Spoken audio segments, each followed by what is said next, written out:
atas undangan ini, atas kesempatan yang diberikan kepada saya untuk mengungkapkan pikiran berdasarkan pertanyaan-pertanyaan yang sudah dikirim kepada saya.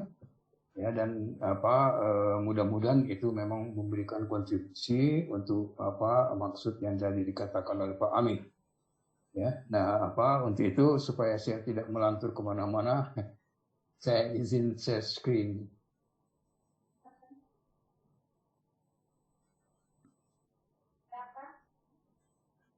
Oke,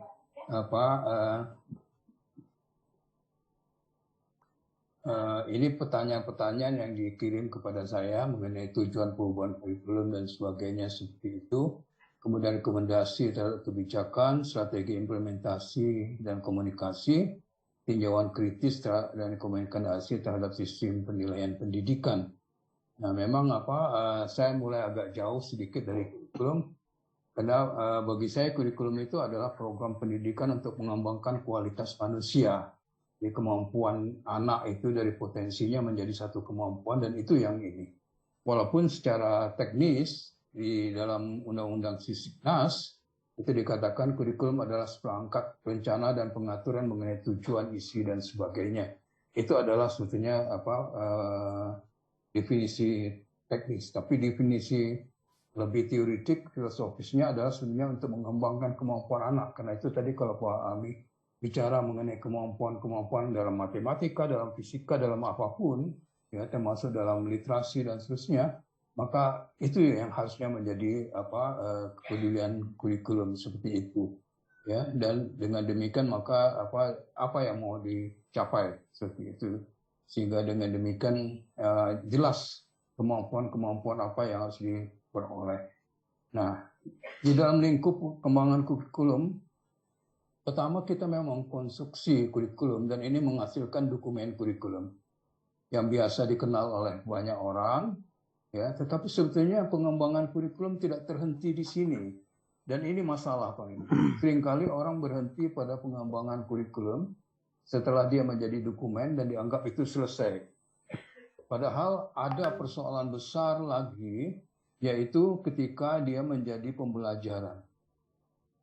Nah, ini adalah masalah implementasi tadi, dan di sini sebetulnya persoalan yang paling besar yang kita hadapi sampai saat ini, di mana pembelajaran kita, terus terang, mohon maaf kalau umpamanya kita ingat sejak kurikulum 75 kita sudah memakai kompetensi taksonomi, dan taksonomi sudah mengembangkan kemampuan berpikir sampai setingkat yang demikian dalam, tapi sampai hari ini pembelajaran tidak sampai di sana.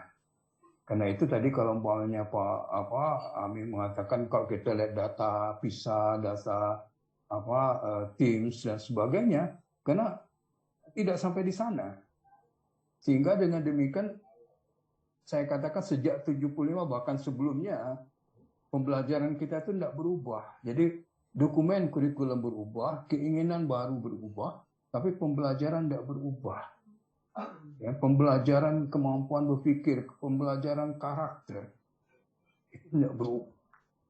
Tidak mengubah praktek pembelajaran, tidak mengubah implementasi kurikulum. Ini satu persoalan besar yang sebetulnya yang kita hadapi, walaupun bukan hanya Indonesia saya harus katakan, tapi pada saat sekarang itu sangat terasa. Sehingga akibatnya yang memberikan hasil kurikulum itu bukan yang lain, tapi ini, pembelajaran ini. Inilah yang memberikan langsung. Saya sering membuatkan rumus kalau ini adalah A dan ini adalah B, maka ini adalah C. C ini selalu sama dengan B. Ya, kalau B itu sama dengan A, baru hasil ini sama dengan yang diinginkan oleh dokumen. Kalau tidak, maka sebetulnya hasilnya adalah ini. Dan ini yang bisa menjelaskan banyak hal, mengapa kita rendah di PISA dan sebagainya seperti itu, ya. Satu hal yang sangat ini. Nah, ini menyebabkan suatu hal yang jelas. Nah, kemudian pertanyaan kedua mengenai mengapa kurikulum itu harus berubah. Kurikulum pada masa-masa lalu, kurikulum itu bukan hanya berdasarkan pada disiplin ilmu. Jadi ketika terjadi perkembangan disiplin ilmu baru terjadi perubahan kurikulum. Tapi kurikulum sekarang tidak. Kurikulum sekarang itu adalah mengenai masyarakat. Bagaimana mengubah masyarakat yang ada. Nah, ketika masyarakat berubah, maka kurikulum harus berubah. Ketika ada pengembangan baru, teknologi, ilmu, dan sebagainya di dalam masyarakat, maka kurikulum harus berubah.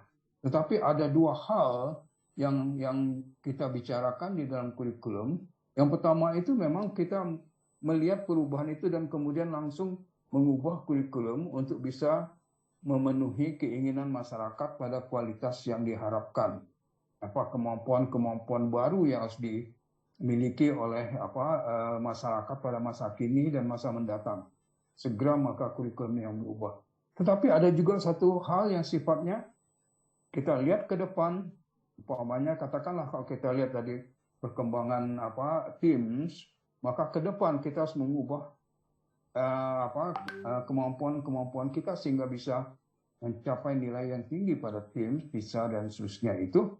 Maka kemudian ini, atau umpamanya sekarang kita melihat ada keterampilan abad ke-21 dan kemudian adalah juga global competence dari negara-negara bagian OECD itu.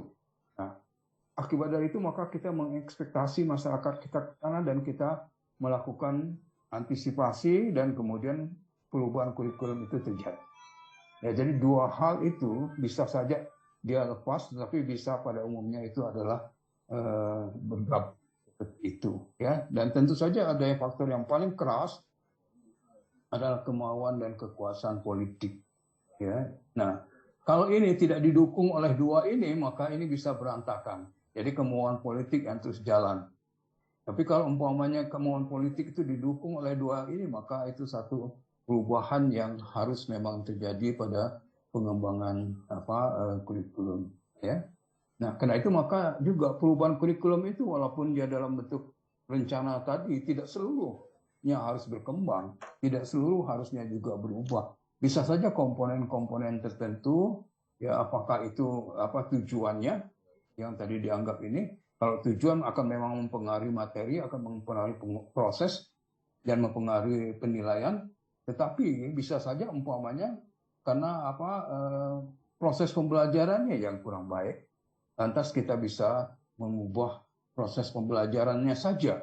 Jadi ini, tetapi tentu saja ini berdasarkan satu kajian yang betul-betul lebih mendalam mengenai kenyataan. Seperti sekarang kalau kita lihat, sebetulnya kita harus banyak bekerja di dalam mengubah pembelajaran. Karena seperti tadi saya katakan bahwa implementasi dalam bentuk pembelajaran itu tidak berubah. Bahkan kalau saya katakan tadi sejak kurikulum 75, walaupun sebetulnya sejak kurikulum 68 juga begitu, tetapi sejak 75 itu jelas sekali tidak berubah sampai hari ini. Ya, jadi kalaupun ada perubahan itu tidak signifikan, ya, tetapi tidak, kemampuan-kemampuan kita ini sangat ya. Nah, ini dampaknya bagi siswa tentu saja karena saya diminta dampak, mereka akan bisa punya pengalaman yang baru, yang bisa menyenangkan dan bisa juga itu ini. Tetapi satu hal yang jelas bahwa ketika siswa itu memiliki keterampilan, kita dulu dikembangkan mastery learning, mungkin Pak Bahrul masih ingat ya, dan kita mendatangkan orang yang ahli dalam mastery learning, anak murid langsung dari Bloom ya. Nah, tetapi sekarang mastery learning itu diabaikan, sehingga yang menarik ketika dia menulis yang terakhir di sebuah artikel, kalau Anda mau belajar tentang mastery learning, datanglah ke Indonesia. Dia bilang, padahal di sini sudah tidak memakai mastery learning lagi. Sehingga dengan demikian maka anak itu masih dipicu dengan teori kurikulum lama. Tidak dipicu berdasarkan apa yang harusnya terjadi. Apa yang dikatakan oleh kurikulum umpamanya mengenai, saya ambil contoh saja, remedi, itu tidak jalan. Ini yang saya lakukan umpamanya di Kabupaten Goa, Pak Emi, ya, saya membantu Kabupaten Goa sejak 2010, itu yang kita ubah. semua proses pembelajaran dan remedi itu kita tekankan betul. Jadi remedi tidak pada akhir semester. Remedi setiap kali ada ulangan, kemudian lihat hasilnya. Siapa yang lemah di sini, oke, perbaiki dia di sana. Siapa yang kurang di sini, perbaiki di sana. Tidak semua orang lantas diperlakukan sama, apalagi yang saya perhatikan, remedi, ulangan remedi pada akhir semester, semua orang harus ikut, semua materi harus. Nah, itu namanya bukan remedi.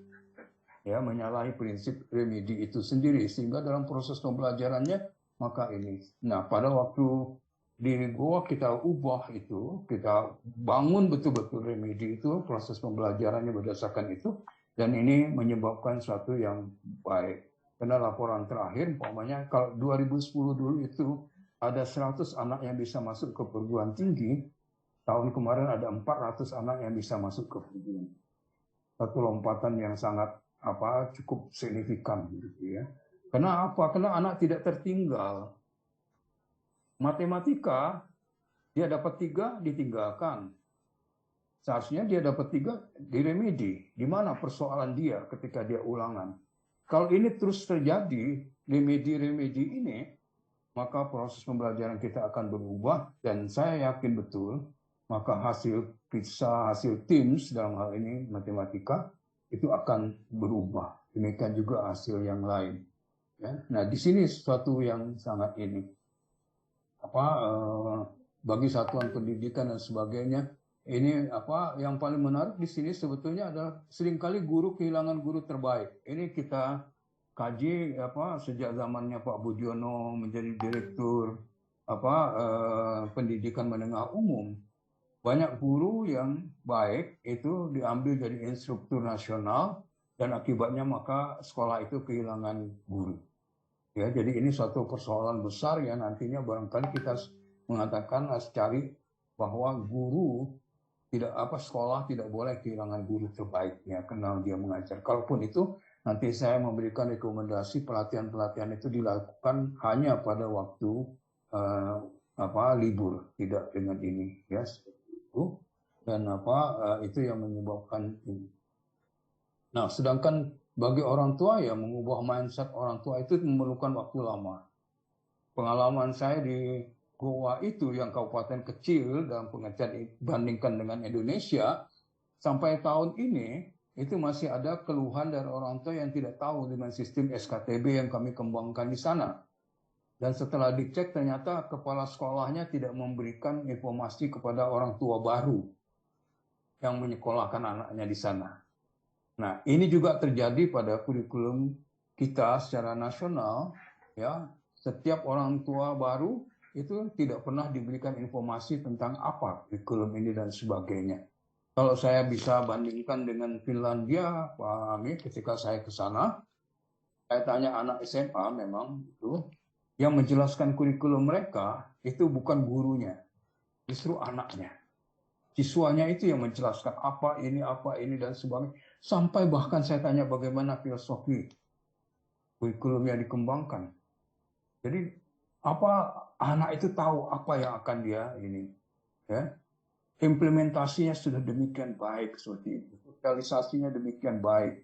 Nah, kita yang banyak guru bahkan yang masih belum paham tentang apa yang harus dia lakukan. Ya. Karena itu maka satu hal yang barangkali perlu kita pikirkan ke depan itu bagaimana memperbaiki guru, memperbaiki proses pembelajaran ini sehingga dengan demikian terjadi perubahan-perubahan. Tidak ada gunanya kalau hanya dokumen yang berubah, pembelajaran tidak berubah. Ya. Tetapi sebaliknya kita bisa mengubah pembelajaran karena pembelajaran itu adalah bagian dari pengembangan kurikulum. Seperti tadi saya katakan, pengembangan kurikulum itu konstruksi menghasilkan dokumen, dan pengembangan berikutnya adalah implementasi. Dan di sini biaya pendidikan yang paling besar itu adalah di sini. Dan yang paling sulit itu adalah memang di sini pada pembelajaran ini. Ya, mengembangkan kurikulum sebagai dokumen pada waktu konstruksi itu sudah sulit, tapi di sini jauh lebih sulit. Ya, karena kita berhubungan dengan banyak orang, kita berhubungan dengan manusia. yang demikian banyak. Ya. Karena itu maka kalau kita mau melakukan perubahan kurikulum yang akan datang, maka saya katakan di sini Indonesia itu punya tradisi perubahan kurikulum itu total dari PAUD sampai ke SMA SMK, ya, perguruan tinggi yang tidak disentuh. Ini satu tradisi kita dan akibatnya magnitude pekerjaan itu demikian besar. Ya, dan ketika kita sampai ke implementasi magnitude yang besar ini, kadang-kadang menyebabkan kewalahan. Ya, melatih guru. Ya, mohon maaf sampai hari ini, umpamanya saya masih mendengar guru mengatakan, loh, saya nggak pernah tahu tentang itu. Saya katakan umpamanya dia mengatakan inquiry, bagaimana memproses inquiry, mengembangkan inquiry sebagai satu kemampuan berpikir nantinya dan mencari ilmu dan mengasah ilmu dari awal itu tidak bisa mereka lakukan. Padahal ini memerlukan waktu. Kalau saya boleh mengambil contoh, umpamanya New Zealand itu 8 tahun mengembangkan inquiry, kemampuan inquiry itu. Kontinuitas ini terjadi. Nah, sayangnya di kita tidak. Saya berapa kali waktu membantu SD, waktu membantu SMA, pergi ke sekolah-sekolah, puluhan, ratusan sekolah, itu seringkali hari ini dia menggunakan inquiry, besok sudah tidak. Lah, bagaimana mungkin kemampuan inquiry itu bisa jalan, kecuali dia dibimbing terus oleh guru, tetapi kemampuan inquiry tidak ada pada dia. Kemampuan bagaimana dia merumuskan masalah, bagaimana dia ingin menyelesaikan masalah, bagaimana dia mengumpulkan informasi untuk menyelesaikan masalah, tidak terjadi. Jadi kita punya konsep, tetapi itu hanya di atas kertas dan tidak terlaksana dengan baik. Ini persoalan besar, ya. Dan tentu saja bahwa itu di situ ada persoalan yang harus ini. Karena itu maka saya katakan memang kita perlu standar hasil belajar dan konten. Paling tidak 2 standar itu, ya. Kalau masalah proses dan sebagainya bisa setiap guru setiap bisa menanamkan. Ya, dan juga kita bisa perubahan itu bisa secara bertahap. Bisa saja kita kembangkan dulu pendidikan SD atau bahkan PAUD, ya, kemudian SD, dan setelah itu demikian berkelanjutan. Kita punya waktu yang panjang, kita punya kesempatan yang luas untuk bisa lebih magnitude pekerjaannya bisa lebih kecil, dan akibat dari itu maka kita bisa lebih efektif dalam membina lapangan untuk terjadi perubahan sesuai dengan itu. Ya, tetapi perubahan juga dapat dilakukan pada wilayah pendidikan yang hasil belajarnya kurang. Termasuk tadi juga dalam mata pelajaran yang seperti dikatakan pada waktu kita melihat tim, saya juga sedih gitu ya melihat itu. Walaupun kita tahu bahwa sebetulnya pada waktu kurikulum 2013 ada sekitar 15 materi ajar yang tidak pernah diajarkan di kurikulum sebelumnya, sehingga dimasukkan ke dalam materi ajar jenjang SMP itu. Dan akibatnya memang materi ajarnya menjadi banyak sekali.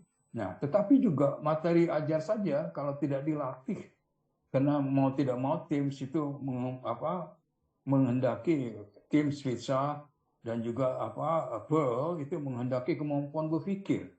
Nah, kemampuan berpikir ini yang tidak pernah berkembang. Kemampuan berpikir ini tidak pernah diolah dengan baik. Dan kemampuan berpikir ini tidak menjadi kepedulian besar. Karena apa? Kemampuan berpikir tidak bisa diajarkan hanya 1 kali. Kemampuan berpikir itu dalam bahasa saya gunakan itu adalah developmental content. Developmental content itu memerlukan waktu panjang untuk pembinaan dan pengembangan kualitas yang harus dimiliki siswa itu. Beda dengan mastery content, yaitu pengetahuan. Saya beritahu hari ini, sekarang ini, siswa tahu. Tapi kalau umpamanya saya katakan, oke, kita kembangkan kemampuan menganalisis, menghubungkan 2 hal, menghubungkan atau kita itu memerlukan waktu panjang. Apalagi kemudian sampai umpamanya menemukan pikiran pokok dari sebuah tulisan dan kemudian melihat garis merah dari seorang penulis, itu pekerjaan yang panjang sekali. Tidak bisa hanya dalam satu waktu. Akibatnya apa? Sekolah harus membuat planning itu. Karena apa? Karena di dalam sistem kurikulum implementasi itu, satu mata pelajaran dengan mata pelajaran lain itu saling harus reinforce. Karena itu maka guru sebetulnya harus bekerja sebagai community of educators. Guru di satu sekolah itu tidak boleh hanya berpikir tentang mata pelajarannya. Dia harus berpikir tentang anaknya. Sehingga dengan demikian mereka bekerja sama. Baik, sekarang kita akan mengembangkan kemampuan umpamanya memahami. Ambil yang rendah. Ya, kemampuan memahami tingkat yang paling tinggi itu adalah melakukan prediksi, ekstrapolasi. Bagaimana ibu dari ekonomi melakukan prediksi? Bagaimana ibu bahasa Indonesia melakukan prediksi? Bagaimana ibu dalam IPA melakukan prediksi? Sehingga dengan demikian kemampuan prediksi itu dikembangkan berdasar ada penguatan horizontal. Nah, kemudian di kelas berikutnya naik. Perencanaan ini tidak pernah ada di sekolah. Perencanaan ini tidak pernah saya lihat ada di sekolah. Ya. Dan akibat dari itu, makanya kemampuan berpikir seperti tadi itu tidak pernah menjadi satu kemampuan yang bisa berkembang dengan baik. Ya, jadi itu satu hal yang harus diinikan. Nah, perbaikan yang lain bisa saja berdasarkan wilayah tadi, ya. Umpamanya kita melihat waktu wilayah tertentu kondisinya matematikanya jelek, ya, dari hasil TIMSS, PISA, dan PIRLS barangkali kita perlu menganalisis berdasarkan wilayah di mana itu tadi umpamanya ada data seperti dikemukakan oleh Pak Amik, ya. Nah, oke, kalau begitu dia menjadi prioritas pertama untuk memperbaiki pendidikan itu di sana, ya, itu. Nah, karena itu maka saya katakan ke depan itu kita bisa merancang perubahan kurikulum itu tidak total, tapi bisa saja kita lihat dulu PAUD, SD atau PAUD dengan SD, kemudian kita lihat SMP, kemudian kita lihat SMA, SMK bersamaan bisa, tapi juga bisa terpisah seperti itu, ya, sehingga dengan demikian dia lebih manageable, ya. Nah, tetapi tapi untuk itu perlu ada sebuah rencana, ya, perencanaan penguangan yang betul-betul kuat. Nah, ini harus disertai oleh dana dan sebagainya. Mau tidak mau, yang seperti saya katakan itu bahwa kalau ini tidak terjadi, ke depan kita tidak akan pernah mencapai TIMSS dan PISA dan PIRLS dan indikator-indikator manapun yang dikembangkan sebagaimana yang kita harapkan. Ya, sebab tidak terjadi perubahan dalam pembelajaran, ya, seperti itu. Nah, tentu saja dalam ini kita lupa bahwa memperbaiki itu adalah guru yang paling memegang peran yang penting. Nah, di dalam pendidikan guru, ya, itu kita juga harus perhatikan bahwa pendidikan guru, maksud saya pendidikan sesudah dia menjadi guru, ya, itu one shot training, dilatih satu kali, itu tidak mungkin, ya. Suatu hasil research yang sangat dalam dan sangat komprehensif di Amerika sekalipun itu menunjukkan one shot training tidak pernah berhasil. Jadi kalau umpama pun saya latih sekarang guru 6 bulan, atau saya latih guru 3 bulan, atau saya latih guru 9 bulan, setelah itu selesai, maka tidak akan pernah berhasil. Ya, kita pernah umpamanya waktu di Direktorat Pendidikan Menengah Umum dengan Pak almarhum itu, ada satu pelatihan yang sangat baik. Tapi setelah itu selesai, akibatnya guru itu apa? Sampai kita waktu itu memperkenalkan istilah back to basic. Kembali lagi dia ke basicnya. Setelah dilatih, lama-kelamaan dia kembali lagi ke ini semula. Kenapa tidak ada lagi pelatihan lagi, tidak ada lagi pelatihan lagi, tidak ada penyegaran lagi, tidak ada penyegaran lagi. Nah, karena itu maka ke depan kalau kita mau merancang sebuah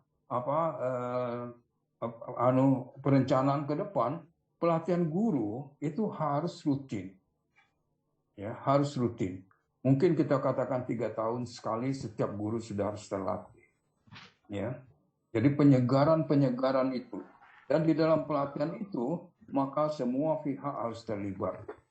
Ya, dinas, LPTK, yayasan, ya, ini harus terlibat. Ya, tidak bisa hanya satu. Sehingga dengan demikian maka katakan di wilayah Jawa Barat, silahkan dengan provinsi Jawa Barat, tetapi provinsi Jawa Barat juga hanya untuk SMA. Nah, untuk kabupatennya, untuk SD, SMP, silahkan dengan demikian banyak kabupaten. Masing-masing kabupaten ini yang menyelenggarakan pelatihan itu, tetapi dengan koordinasi dari pusat dan sebagainya. Ya, dan koordinasi dan bekerja sama dengan LPTK di sana, bekerja sama dengan yayasan di sana. Kalau umpamanya itu di daerah lain juga demikian. Di banyak tempat itu ada LPTK, di banyak tempat itu banyak mereka yang bekerja tentang ini, dan mereka harus dimanfaatkan karena mereka aset nasional. Ya, dan kalau itu yang terjadi, magnitude pekerjaan itu menjadi lebih diperkecil, intensitas dan efektivitas bisa di ini, dan mereka bisa melakukannya dalam pengertian tidak hanya one shot training, tetapi dalam waktu tertentu.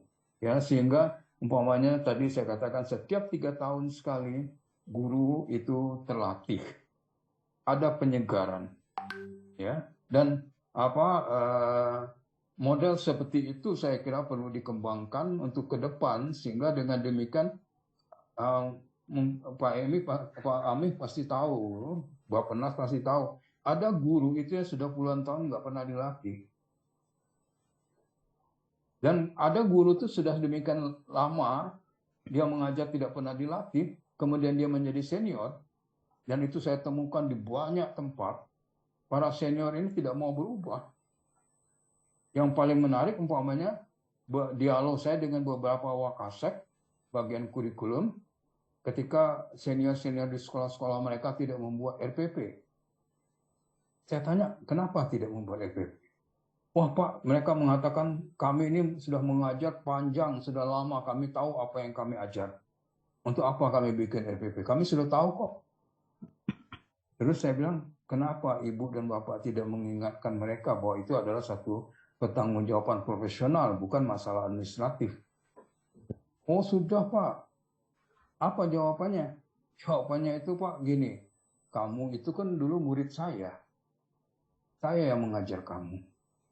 Jadi saya sudah tahu apa yang harus saya ajar. Nah, ini apa? Dalam teori inovasi, makin tua, makin lama dia makin senior, itu makin sulit diubah. Pak Bahrul tentu pengecualian, ya, walaupun sudah lama dia bisa berubah.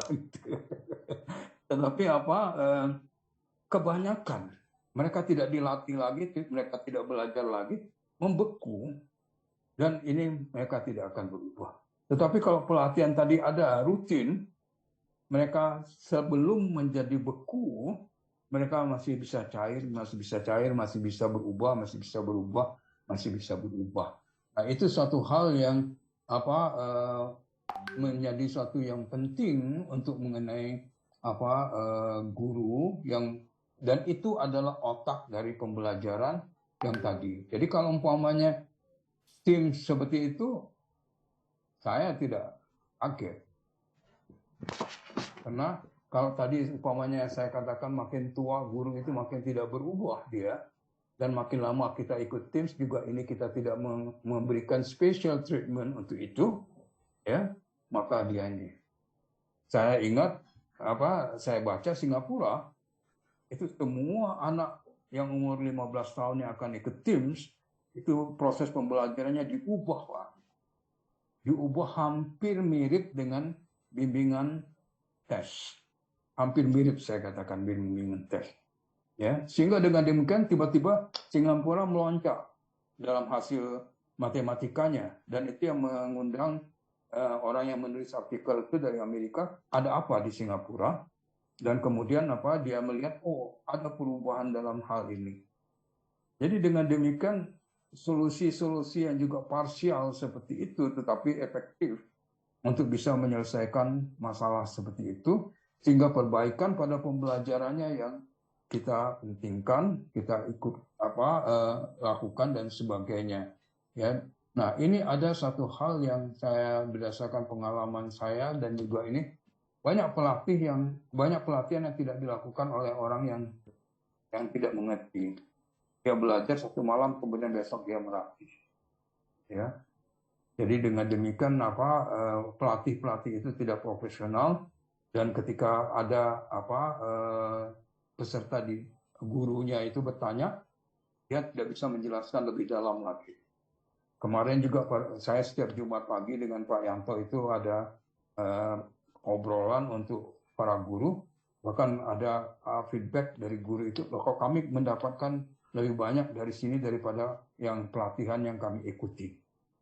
Nah, jadi dengan demikian kenapa? Karena ketidakmampuan pelatih itu. Dan ini saya alami pada waktu kurikulum 2013, ya. Saya temukan dan saya protes, tapi ya kekuasaan tidak ada pada saya pada waktu itu. Dan sekarang memang saya tidak punya kekuasaan. Jadi abahnya bisa ngomong gitu ya.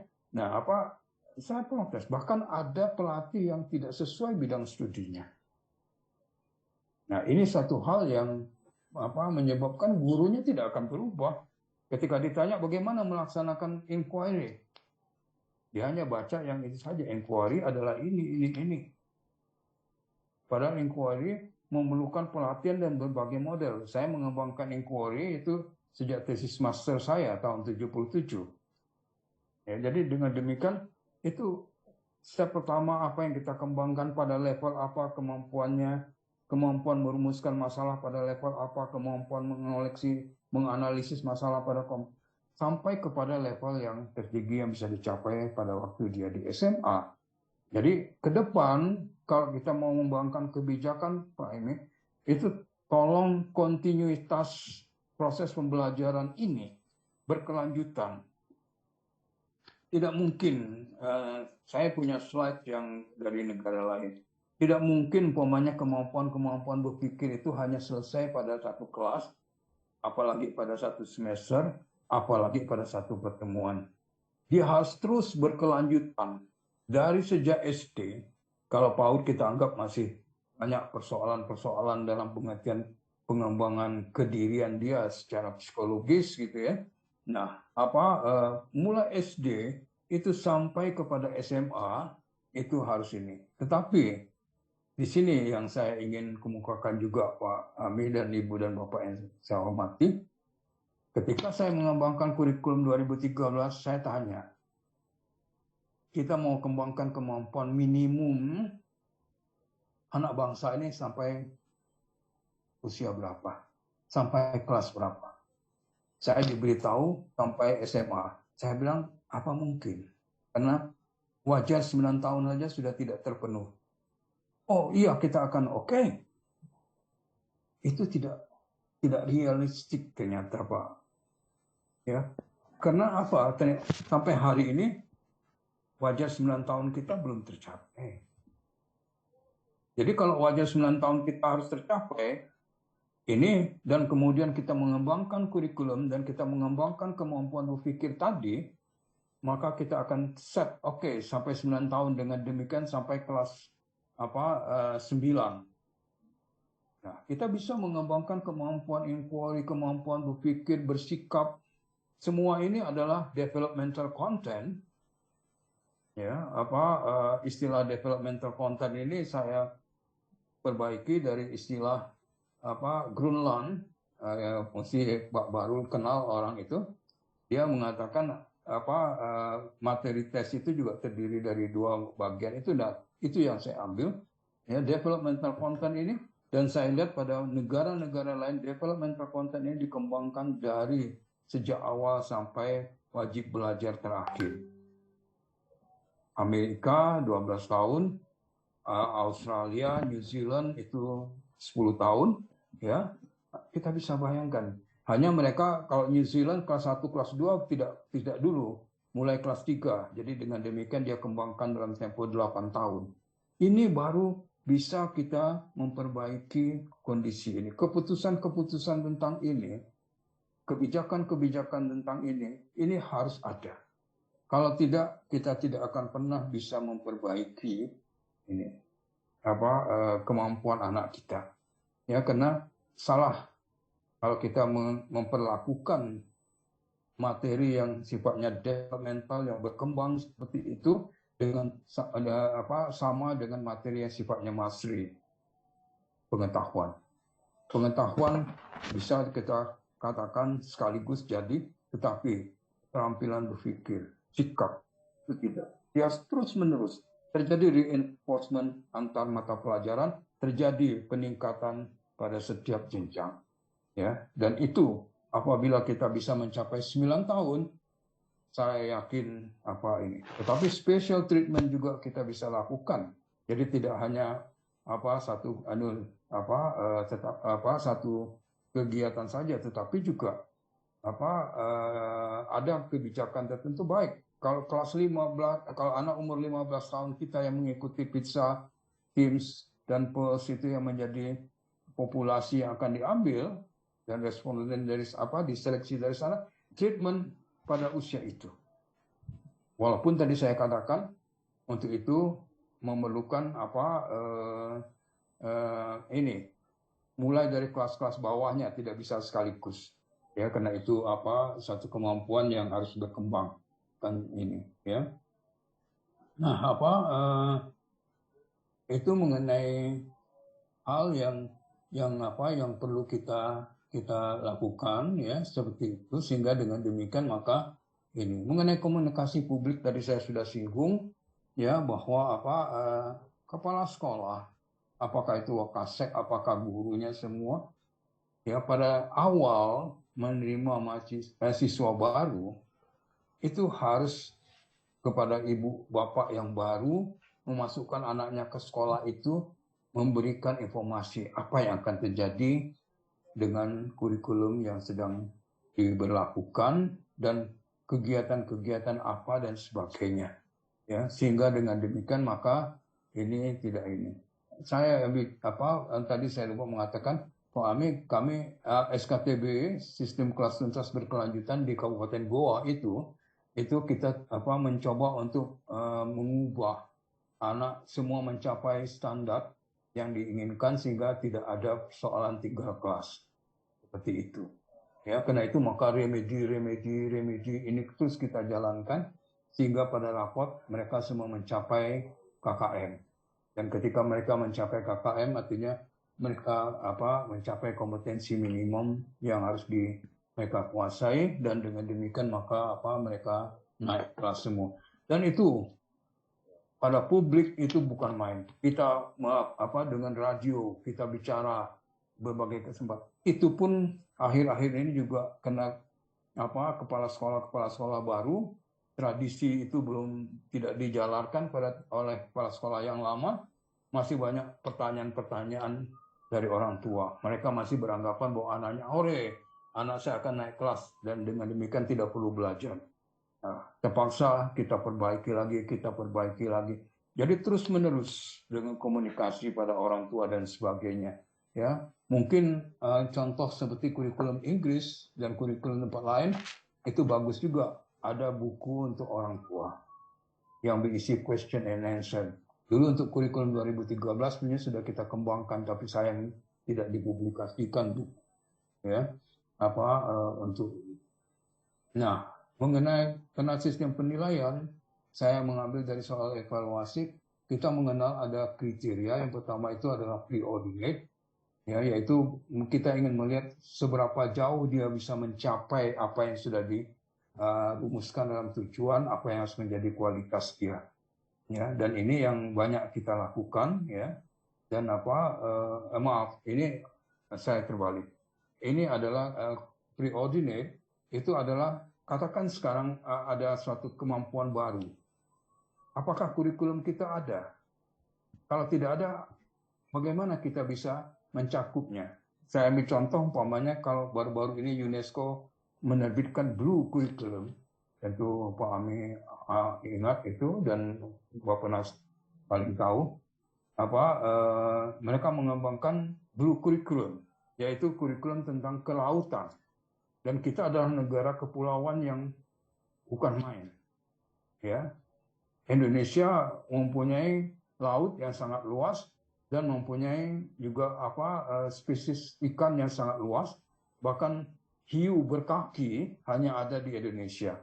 Mungkin ibu bapak tidak tahu itu, tapi orang Papua mesti tahu. Ada hiu berkaki dan satu-satunya di dunia yaitu di Papua. Nah, kita melihat di dalam kurikulum yang ada sekarang tidak masalah kelautan sangat kurang. Sehingga dengan demikian kita bertanya, bisa nggak kita insert?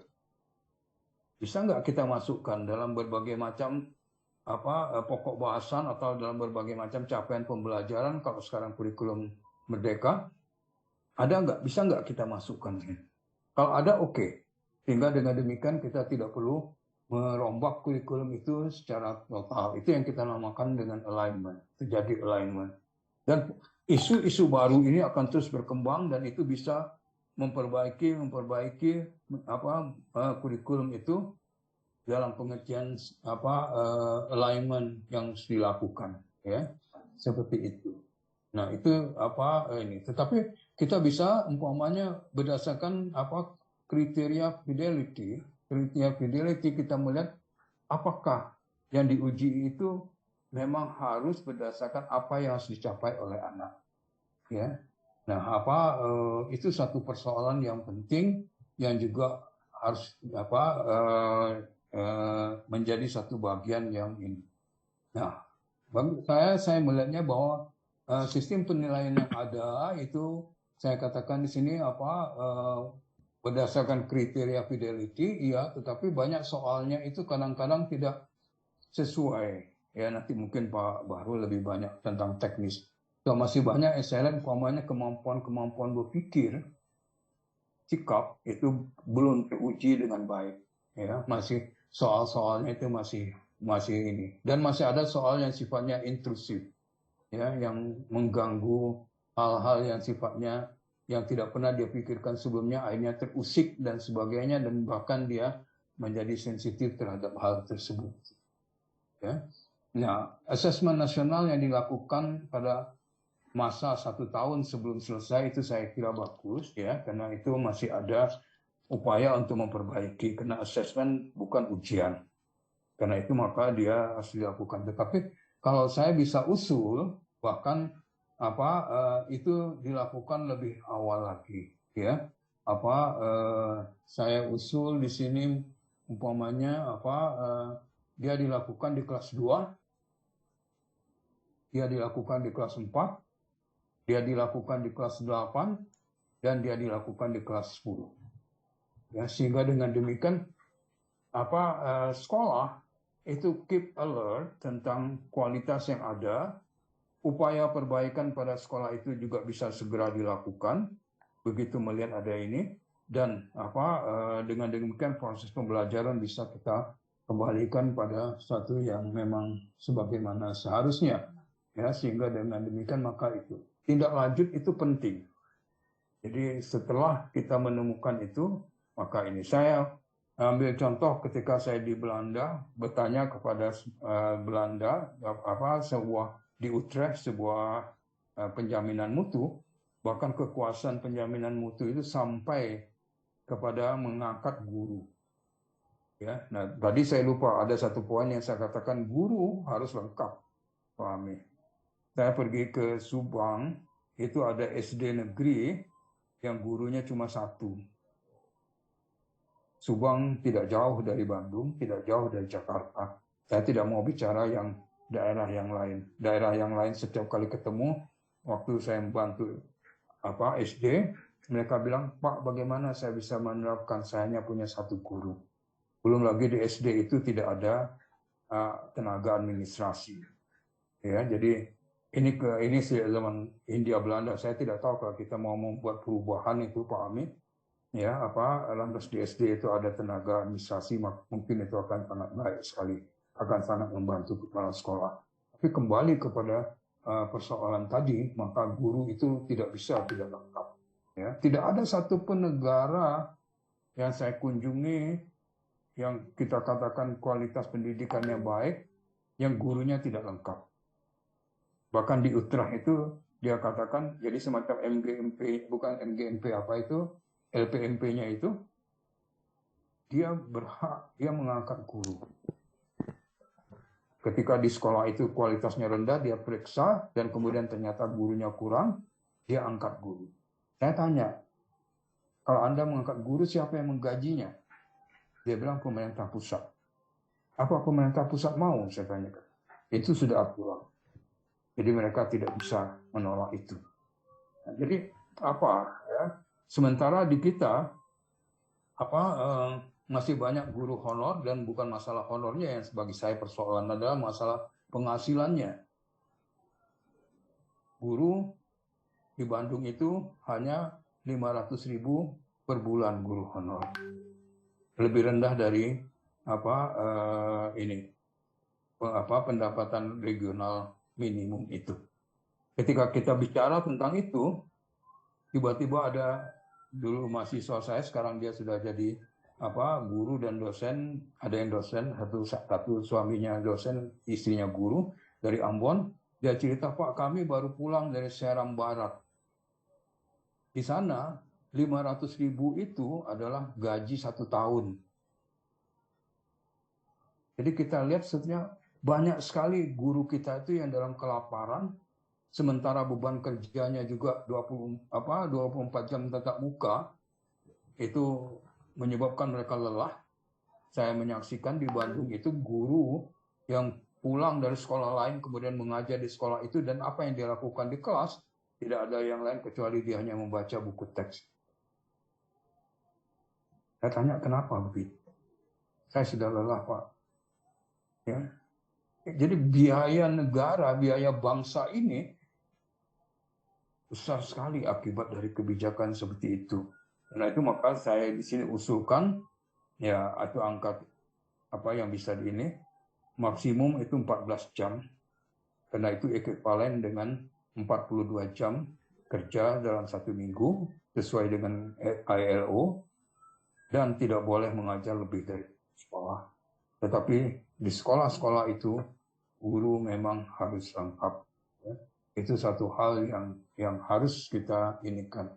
Nah, LPTK juga harus mengubah paham. Ya. Saya orang LPTK, tapi saya harus juga berani melakukan introspeksi. LPTK dalam menyiapkan calon guru itu harus lebih kompak. Ya, guru itu tidak bisa diajar hanya 1 tahun. Kemudian dilatih 1 tahun sudah jadi guru. Ini hanya bisa menghasilkan guru yang mampu mentransfer knowledge. Tetapi tidak mungkin dia bisa mengembangkan kemampuan berpikir, sikap gurunya juga tidak ada, karakter gurunya juga tidak ada, kurang. Ya, karena itu maka dia harus dibina sejak awal. Dia mau menjadi guru itu dalam waktu yang panjang, seperti itu. Sehingga dengan demikian maka mungkin kita harus kembali pada model lama. Tetapi juga proses pembelajaran untuk gurunya itu tidak bisa university based teacher training yang sekarang berlaku.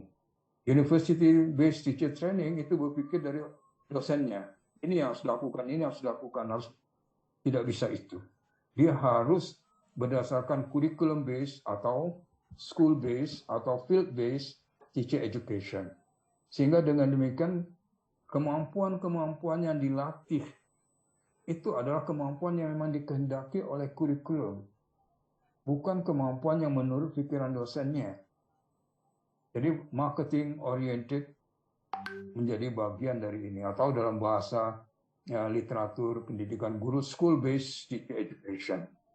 Ya, jadi berubah dari university based teacher education ke school based teacher education dengan waktu yang cukup panjang untuk melatih itu, ya, dan dengan demikian maka itu akan menjadi satu yang lebih baik lagi ke depan. Jadi tidak hanya kembali kepada masa lama, tetapi juga diperbaiki dari yang lama itu menjadi satu yang lebih baik lagi dengan melakukan school based teacher education. Jadi keseluruhan perspektif dari guru, keseluruhan perspektif dari kurikulum, keseluruhan perspektif dari hasil belajar itu memang harus kita tinjau kembali. Tetapi juga mungkin kita mulai dengan satu kebijakan yang kalau tenaga kita, waktu kita tidak cukup, kita mungkin tidak bicara tentang the whole kurikulum, tetapi mungkin kita bicara bagian-bagian dari kurikulum sebagai prioritas untuk perbaikan hasil belajar. Dan di situ maka pembelajaran harus dilihat adalah sebagai bagian dari kurikulum. Ya, dan dengan demikian di situ adalah yang paling lemah dan itu harus mendapatkan prioritas pertama dalam perubahan kurikulum, dalam perbaikan kurikulum dan sebagainya. Saya kira untuk sementara itu dulu Pak Ami, Ibu dan Bapak yang saya hormati dan juga Bapak narasumber yang lain ya. Tentu kita bisa tanya jawab setelah ini lebih lanjut sehingga bisa fokus pada pendalaman aspek-aspek tertentu. Demikian. Baik. Terima kasih banyak atas kesempatan. Terima kasih Prof. Hamid yang sudah menyampaikan pikiran yang sangat dalam dan karena merujuk, dan saya tidak bermaksud untuk mengambil aja paparan dari Pak Bahrul untuk kemudian nanti kita buka diskusi dan partisipan bisa bebas untuk mengambil pokok-pokok bahasan apa